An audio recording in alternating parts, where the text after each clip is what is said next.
अस्सलामुअलैकुम सामीन। 18 शव्वालुल मुकर्रम और 28 अप्रैल है। ख़बर का उन्वान है लीडर की बदतमीज़ी।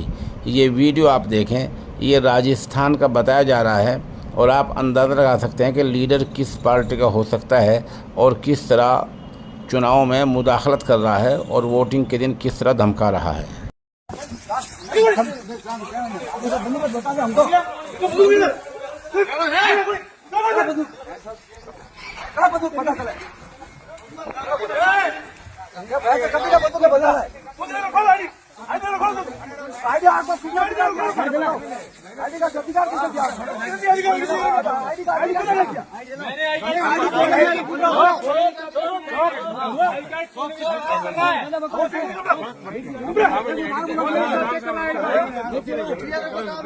किसका बता रहे हैं आप?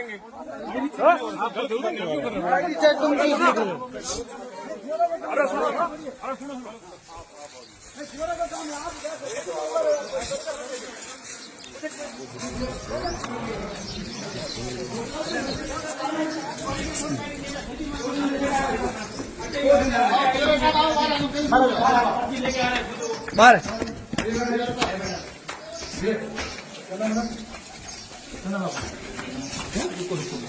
बाहर बाहर आप लोग